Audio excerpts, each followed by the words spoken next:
anak-anak Bunda yang Bunda sangat sayangi, bertemu lagi kita dalam cerita Petualangan Inam chapter keempat. Nah, pada chapter keempat ini ada dua bagian karena lumayan agak panjang ya. Jadi bagian 4A dan bagian 4B. Bagian 4A itu menceritakan tentang Tita. Ingat Tita kan di chapter ke-1 bahwa Tita hadir di keluarga Pak Mulya secara tiba-tiba dan menyita segala perhatian dan kasih sayang dari keluarga Pak Mulya, khususnya Sasha. Nah, itulah yang menyebabkan Inem kabur dari rumah. Nah, Tita ingin supaya Inem kembali ke rumah karena dia merasa bersalah dan sedih melihat Sasha yang selalu merasa bersedih dan sangat merindukan Inem kembali ke rumah. Nah, bagaimana tanggapan Inem? Inem marah-marah. Dia mengusir Tita dari hadapannya.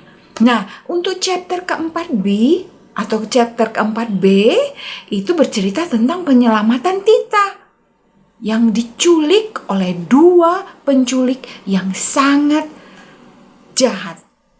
Dia menculik binatang-binatang yang cantik-cantik, cakep-cakep, yang masih kecil-kecil dan lucu-lucu untuk dijual kembali.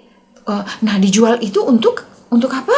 Untuk mungkin dipelihara oleh orang lain atau juga menjadi makanan untuk hewan-hewan buas atau hewan besar seperti ular piton contohnya. Nah, ya begitu ceritanya. Mari kita saksikan nanti ya. Oke. Nah, satu lagi, Bunda mau menyampaikan sesuatu bahwa ada teman kalian yang berasal dari daerah Solo meminta Bunda untuk menampilkan semua karakter dari cerita ini. Nah, Bunda jawab ya, Bunda mengeluarkan beberapa karakter yang live, misalnya seperti Inem yang kemarin di chapter ketiga, dan juga ilustrasi atau gambar beberapa. Dan juga akan mengeluarkan beberapa saja, yaitu gambar foto yang cocok dengan karakter dari yang Bunda tuturkan, karakter-karakter itu.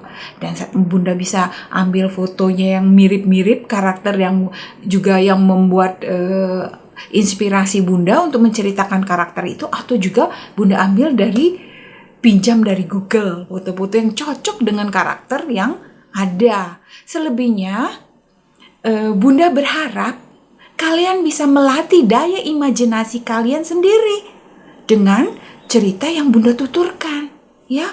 Karena Bunda berharap kalian bisa mengasah daya imajinasi kalian, ya anak-anak yang masih anak-anak, yang imajinasinya tuh sangat bagus, sangat besar, luas, dan sangat exciting, sangat menarik sekali. Ya, imajinasi kalian itu sebenarnya.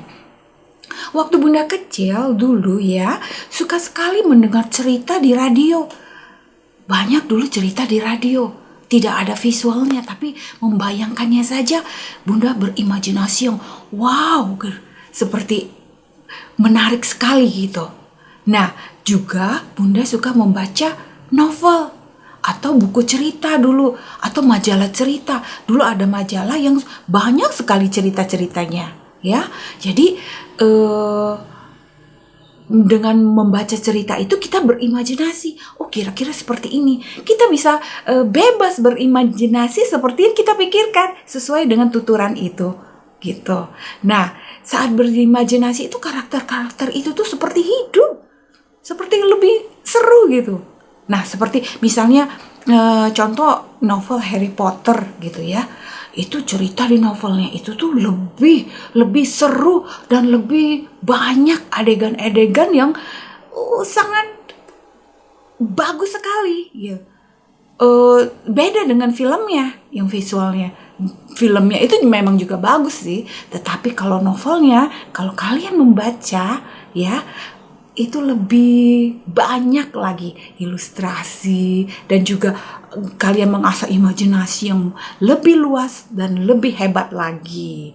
Maka dari itu Bunda berharap kalian harus sering-sering baca buku, baca novel, mendengarkan cerita tutur yang kalian mengasah imajinasi kalian. Gitu anak-anak ya.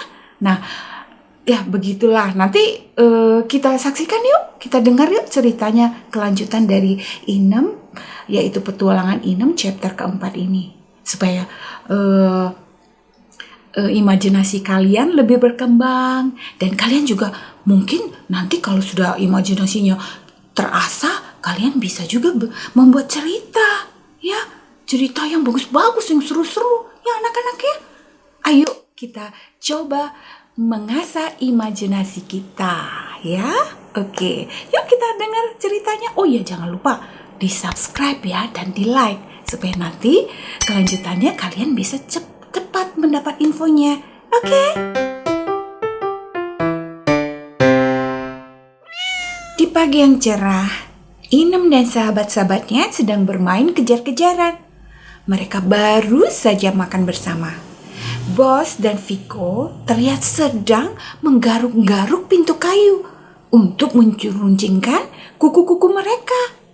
Mereka meruncingkan kuku-kukunya supaya menjadi senjata di saat berhadapan dengan musuh-musuh mereka. Di lain tempat, di rumah keluarga Pak Mulya, tempat tinggal Sasha, Tita terlihat murung sambil memandangi Sasha yang sedari tadi melihati foto Inem.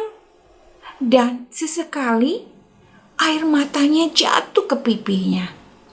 Tita merasa bersalah, walau Sasha tidak pernah menyalahkan dirinya dan tetap menyayangi Tita. Tita merasa kepergian Inem karena kehadiran dirinya di rumah itu. Tita berniat menemui Inem dan berharap Inem mau kembali ke rumah itu lagi supaya Sasha bisa bahagia kembali. Tita pergi dari rumah dengan diam-diam. Ia menemui kakek Kiko, kucing paling tua di sekitar perumahan itu, dan menanyakan kemana Inem pergi. Kakek Kiko memberitahu Tita bahwa Inem pergi ke arah perkampungan di luar kompleks. Perkampungan itu sangat luas dan padat penduduknya.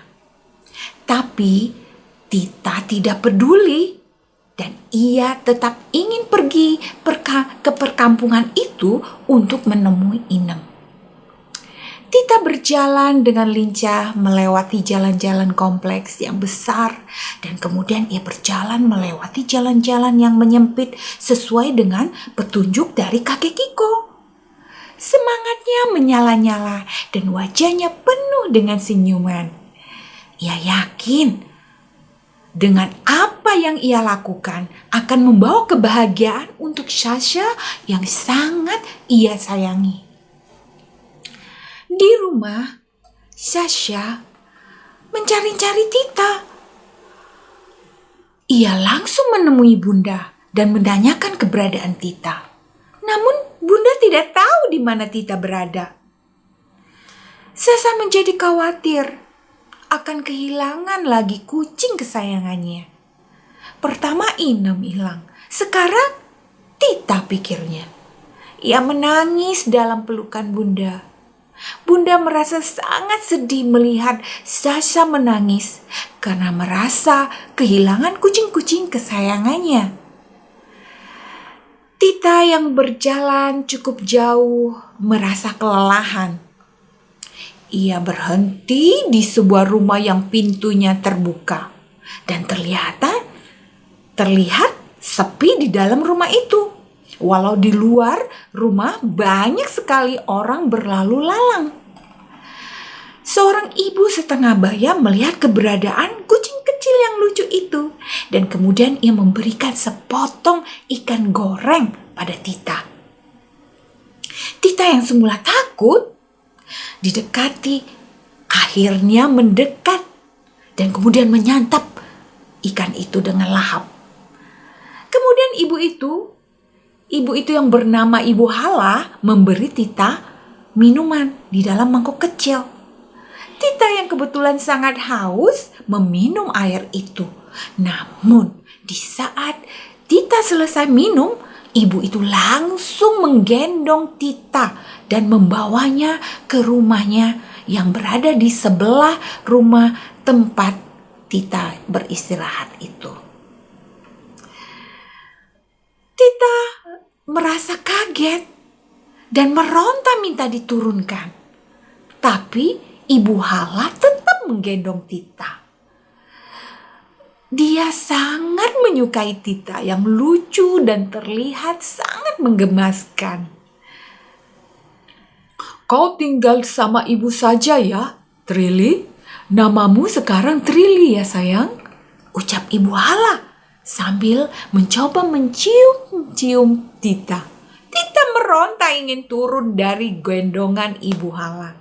Ia juga tidak suka dengan nama barunya. Namanya adalah Tita, pikirnya. Pemberian Sasha, kakak kesayangannya.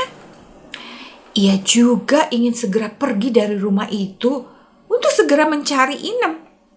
Namun, sepertinya Ibu Hala tidak ingin melepas Tita. Ia sudah jatuh hati dengan Tita dan ingin memelihara Tita. Tita tidak bisa berbuat apa-apa lagi, dia pasrah dalam dekapan Ibu Hala.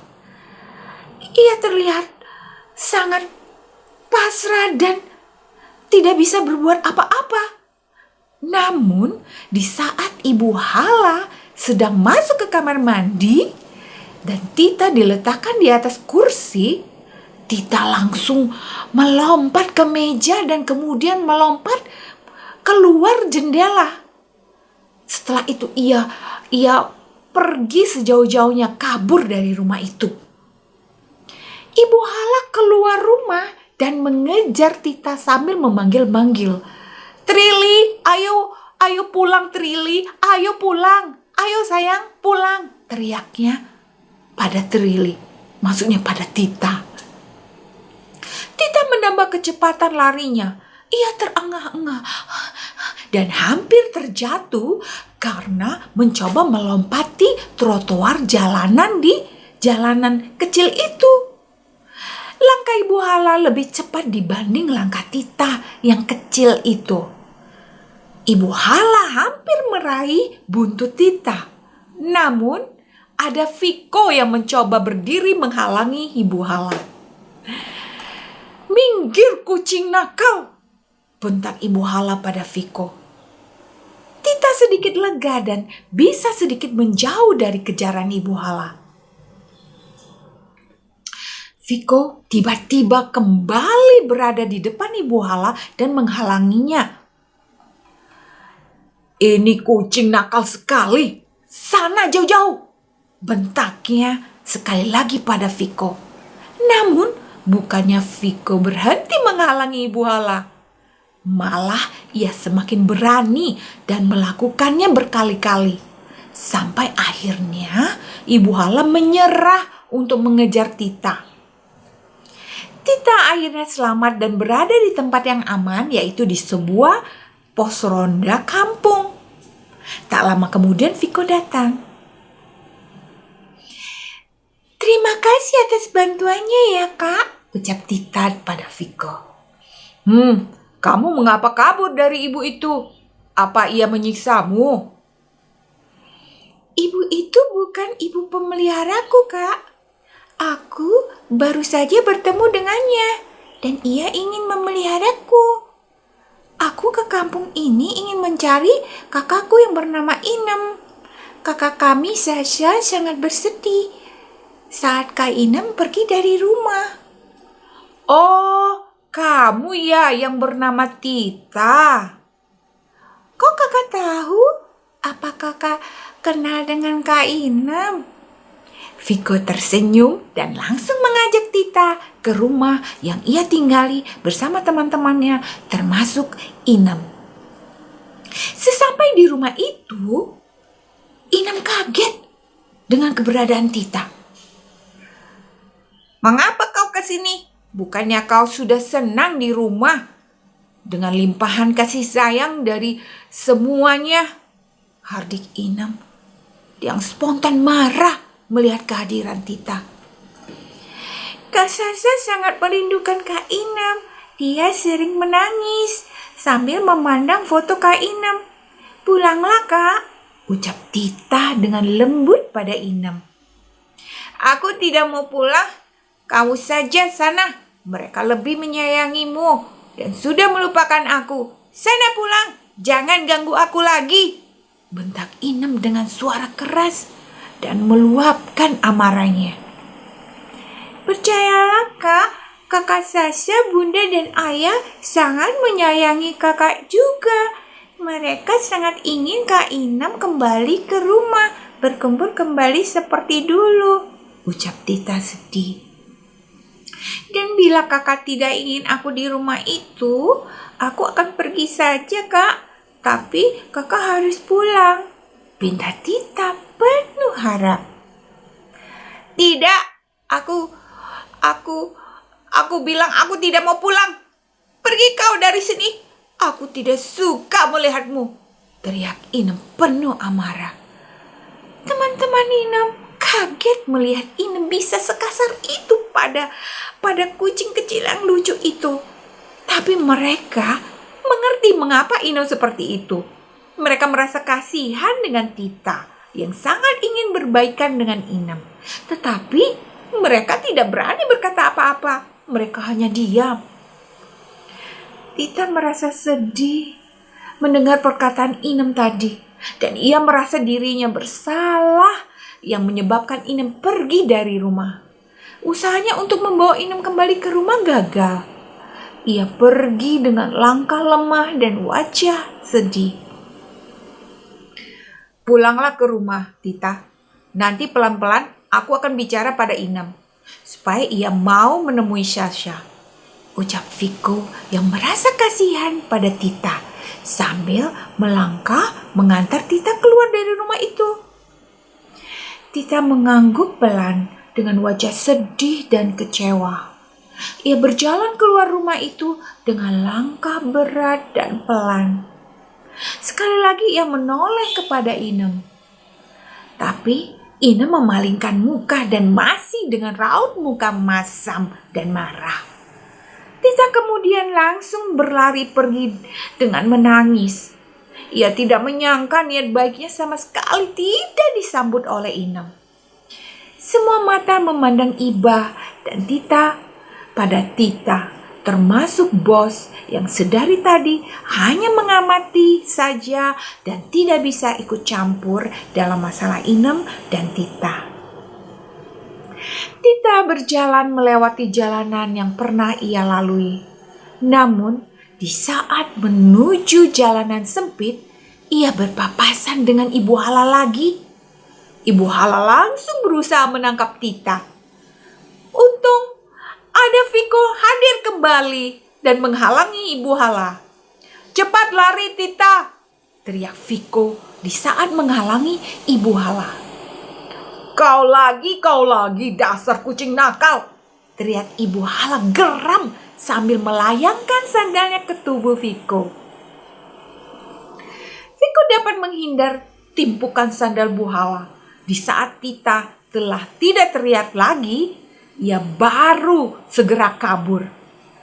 Ibu Hala terlihat sangat kesal pada Viko. Ia mengambil lagi sandalnya dan melemparkannya lagi ke Viko. Tapi Viko sempat menoleh dan mengetahui sandal akan melayang ke tubuhnya. Langsung ia belok ke kiri untuk menghindar. Sandal masuk got. Viko selamat. Ibu Hala mengumpat-umpat Viko dengan kesal. Viko tertawa dan sambil mengambil langkah 1000. Sementara itu Tita berjalan pelan sambil mengamati jalanan yang terlihat agak berbeda dengan jalanan yang ia pernah tempuh sebelumnya. Ia kemudian berhenti melangkah di depan tembok besar. Ternyata itu jalan buntu. Ia kembali lagi ke arah balik dan kembali lagi harus melewati rumah Ibu Hala. Ia merasa ketakutan. Ia berjalan ke gang yang sempit di sebelah rumah Ibu Hala itu pada siang hari yang menjelang sore. Namun saat ia melihat-lihat sekelilingnya, ada satu motor dengan 2 penumpang lewat dari arah belakang Tita. Motor itu berhenti di samping Tita dan kemudian satu penumpangnya turun dan langsung mengambil Tita dan memasukkannya ke dalam karung. Tita berteriak-teriak minta tolong. Ia juga meronta-ronta minta dikeluarkan. Tapi kedua lelaki itu tak peduli, bahkan mereka tertawa-tawa senang. Lumayan dapat satu kucing yang cukup cantik dan lucu ini, Bram. Ia bisa kita jual untuk kucing peliharaan atau bisa juga untuk makanan ular piton peliharaan Pak Gembul, ucap Kolo pada Bram temannya. Ya, lumayanlah untuk hari ini, Kol. Dari pagi kita tidak bertemu dengan kucing atau anjing kecil. Mudah-mudahan nanti kita bisa bertemu lagi dengan lebih banyak lagi jumlahnya, ucap Bram menimpali Kolo. Motor penculik itu melaju sangat kencang, namun berhenti di saat melihat 2 anjing kecil yang sedang berkejar-kejaran di depan mereka. Karung langsung diberikan kepada Bram dan Kolo langsung berjalan mendekat ke kedua anjing kecil itu. Ia mengeluarkan makanan anjing dari kantongnya dan memberikannya kepada anjing-anjing kecil itu. Mereka senang sekali dan langsung memakan makanan itu. Namun, di saat mereka menyantap makanan itu, Kolo langsung mengangkat kedua anjing kecil itu dan langsung membawanya mendekat ke motor dan menaruhkannya ke dalam karung yang telah berisi Tita. 3 hewan kecil itu yang di dalam karung saling berhimpitan dan menjerit-jerit minta tolong. Bram langsung melajukan motornya dengan cepat. Sedangkan Kolo sambil tertawa-tawa memegang karung yang berisi 3 hewan kecil itu. Seekor anjing berwarna coklat yang baru keluar dari gang kecil sempat melihat Kolo dan Bram dan juga mendengar jeritan-jeritan anjing-anjing kecil dan 1 ekor kucing kecil. Ia sempat menggonggong dan mengejar motor itu, tapi motor itu berlari kencang. Anjing itu yang bernama Tero berhenti mengejar dan akhirnya dia kembali langsung ke suatu tempat. Tita bersama kedua anjing kecil itu menangis dan meminta Kolo melepaskan mereka. Tapi usaha mereka sia-sia. Kolo dan Bram adalah penculik yang tidak memiliki rasa kasihan sedikit pun. Mereka orang jahat yang menculik anak-anak kecil seperti kita, kata Tita sambil menangis. Iya, aku menyesal tidak mendengar nasihat ayah untuk tidak menerima makanan dari orang asing, ujar Ciko sedih sambil menangis ketakutan. Aku takut kita tidak bisa bertemu lagi dengan ayah dan ibu kita, Ciko, ucap Kiki, adiknya Ciko sambil menangis. Kita berdoa saja, semoga ada yang bisa membebaskan kita, ucap Tita juga sambil menangis. Aku takut, ucap Kiki sambil menangis sejadi-jadinya. Kita harus bersatu supaya kita bisa kuat dan bisa kabur, ucap Tita memberi semangat pada Ciko dan Kiki. Iya benar, kita harus bersatu, kata Ciko setuju. Mereka bertiga saling berhimpitan di dalam karung itu, saling menguatkan dan saling menghibur. Mereka tidak lagi merasa berbeda. Mereka merasa menjadi satu dan saat mesin motor terdengar berhenti, mereka saling berpelukan dan saling menguatkan. Motor berhenti dan sampai di sebuah gubuk yang berada di dekat tempat pembuangan sampah yang agak jauh dari pemukiman penduduk. Hanya ada 1-2 gubuk yang berjauhan jaraknya dan terlihat tidak ada penghuninya. Kolo dan Bram masuk ke gubuk yang terlihat sangat kumuh dan tertutup itu. Di dalam gubuk itu ternyata ada beberapa kandang yang 2 diantaranya sudah diisi oleh 3 anjing kecil dan 2 kucing kecil yang lucu-lucu. Jadi 3 anjing kecil dan satunya lagi kandang berisi 2 kucing kecil yang lucu-lucu. Mereka menggonggong-gonggong, menangis-menangis melihat kehadiran Kolo dan Bram. Dengan menenteng karung, mereka minta dibebaskan, tetapi penculiknya tidak peduli. Kolo membuka karung dan mengeluarkan Tita, Ciko, dan Kiki. Tita dimasukkan ke kandang yang berisi 2 kucing kecil, sedangkan Ciko dan Kiki ke dalam kandang yang berisi 3 anjing kecil. Suara kaingan dan gonggongan menggema dari dalam gubuk itu. Tapi tidak ada orang yang mendengarkannya. Karena sepi kan di luar sana. Lumayan juga untuk siang ini ya bro. Ayo kita lanjut cari lagi, kata Bram dan langsung mengajak Kolo untuk segera pergi dari situ. Kolo langsung setuju dan mereka langsung pergi lagi dengan bersemangat untuk menculik kucing-kucing kecil, kucing-kucing lucu, atau juga anjing-anjing kecil dan anjing-anjing lucu, atau juga binatang peliharaan apa saja yang kecil dan tergolong bagus-bagus dan bisa dijual tentunya. Sedangkan 5 anjing kecil dan 3 kucing kecil menjerit-jerit di dalam rumah itu, di dalam kandang mereka masing-masing. Mereka menangis sambil berteriak-teriak berharap ada yang mendengar dan menolong mereka. Tapi tidak ada yang mendengarnya kecuali penculik-penculik itu yang tidak sama sekali peduli dengan mereka. Sementara di tempat lain, di sebuah gudang dekat pabrik kerupuk, Blacky dan Mimi, Tero, Bruno sedang berembuk. Mimi menangis dengan terseduh-seduh. Blacky mencoba menenangkan istrinya, tapi tidak mampu karena Mimi sangat terpukul dan ketakutan. Karena diculik, anaknya Ciko dan Kiki diculik oleh 2 orang yang mereka tidak tahu di mana mereka berada.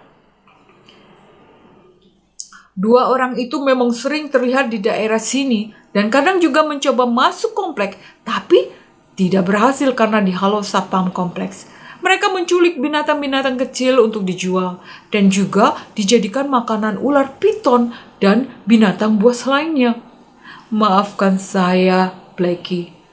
Saya tidak berhasil mengejar mereka dan tidak tahu di mana mereka tinggal, ucap Tero sambil menunduk ikut prihatin pada Blacky dan Mimi. Kita pasti mendapatkan Ciko dan Kiki kembali, Black. Jangan khawatir. Nanti aku akan minta bantuan radar. Si anjing Bloodhound yang tinggal di kompleks yang dulunya satu kandang denganku di tempat penjualan. Dia sangat pandai mencari jejak, ucap Bruno menenangkan Blacky dan Mimi. Kita segera saja menemukan radar. Bruno, bagaimana menurut pendapatmu? Pinta Blacky yang tidak sabar ingin segera mencari kedua anaknya. Baiklah, jawab Bruno singkat dan langsung berangkat bersama Blacky, Mimi, Tero, dan untuk menuju ke tempat kediaman radar. Di tempat lain, di rumah kediaman Inem dan teman-temannya, Viko mendekat ke Inem dan mencoba berbicara tentang Tita. Ia menceritakan bagaimana Tita telah bersusah payah dan sempat disandra oleh Ibu Hala supaya bisa bertemu dengan Inem untuk membujuk Inem kembali ke rumah karena Sasha sedang sangat bersedih karena kehilangan Inem. Tapi saat bertemu bukannya malah mendapat sambutan hangat dari Inem. Tapi yang ada adalah bentakan dan amarah yang Inem berikan pada kucing kecil yang malang itu. Kalau tidak karena kehadiran dia, aku tidak akan dicampakkan oleh keluargaku, Sanggah Inem dengan keras. Kalau tidak karena dia, kamu juga tidak akan mengenal kami, Nam. Kamu juga tidak akan merasakan bahagianya menjadi juara kontes kan? Yang kemarin itu, atau belum tahu bagaimana susahnya mencari makan dan juga merasakan kebersamaan seperti ini kan, Nam? Balas Viko agak keras. Inem terdiam. Ia sepertinya disadarkan oleh Viko. Ia berjalan menjauh dari Viko. Kemudian ia duduk di bawah pohon rindang sambil merenung. Bayangan wajah Sasha kembali hadir. Sebenarnya ia tidak bisa melupakan Sasha. Ia selalu merindukan gadis kecil yang selalu bersamanya sejak Inem masih sangat kecil. Ia kembali masuk ke rumah dan menemui Viko. Aku ingin menemui Sasha sekarang, Viko. Tapi aku lupa jalan pulangnya, ujar Inem terlihat penuh tekad dan ingin segera menemui Sasha. Aku akan menemanimu, Nem. Aku tahu jalannya. Aku dulu pernah ke sana bersama bos. Bos juga dari sana dan sempat rindu dengan anak laki-laki pemilik yang bernama Yadi. Tapi ternyata mereka sudah pindah dari rumah itu. Kasihan sekali, bos. Jadi dia tidak ada rumah untuk kembali kalau begitu. Viko mengangguk sambil mencoba mengingat-ingat kejadian waktu itu. Di saat bos sangat bersedih kehilangan keluarganya, terutama anak laki-lakinya bernama Yadi. Bos yang lari karena sering diancam Zeng, anjing helder yang kurang suka dengan bos dan sering mengejek nama bos yang waktu itu bernama Unyu. Zeng memang ingin menjadi peliharaan satu-satunya di rumah itu dan ingin menjadi satu-satunya kesayangan Yadi. Maka dari itu ia sangat ingin menyingkirkan bos. Tak lama kemudian Inem dan Viko pergi dari rumah itu untuk menuju rumah Sasha. Mereka melalui jalan-jalan perkampungan dan kemudian memasuki jalan-jalan kecil yang agak bersemak, yang belum beraspal. Viko melangkah cepat. Inem sekarang sudah mulai dapat mengimbangi langkah Viko. Viko menoleh ke Inem dan tersenyum. Waktu pertama bertemu denganmu, kau larinya lamban sekali, Nem. Kini langkahmu sudah cukup lincah, puji Viko sambil tersenyum. Karena sudah mulai terbiasa jalan atau berlari agak jauh, Vik.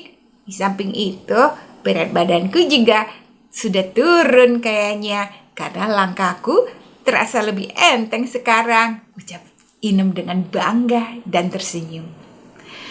Bukan karena berat badan turun, Nem. Tapi karena lemak di badanmu menjadi otot yang kuat, ujar Viko. Jadi, maksudmu aku masih gendut ya, Vik? Hahaha, jangan marah dulu, Nem. Gak apa gendut, tapi sehat karena sering menggerakkan tubuh. Daripada aku yang krempeng ini, ucap Viko sambil menunjukkan tangannya yang kurus. Inem tersenyum. Dia percaya bahwa temannya itu bukan hendak menghinanya, tetapi ia bicara terus terang, jujur, dan benar apa adanya. Mereka lanjut berjalan. Tak lama kemudian mereka sudah memasuki kompleks. Saat itu Inem langsung mengenali tempat itu. Ia ingat jalan mana menuju rumah Sasha. Walau rumahnya masih lumayan jauh dari tempat itu. Tak lama kemudian mereka sampai di rumah Sasha. Inem langsung melompat pagar rumah dan kemudian masuk rumah melalui jendela depan rumah. Viko menunggu di depan pagar. Inem ke lantai 2 kamar Sasha. Dia hafal betul rumah itu. Ia masuk ke kamar yang terbuka dan melihat Sasha sedang berbaring sambil menangis. Meow, Panggil Inem lembut. Inem. Teriak Sasha bahagia tak terkira. Langsung bangun dan langsung menggendong Inem. Inem bahagia dalam pelukan Sasha.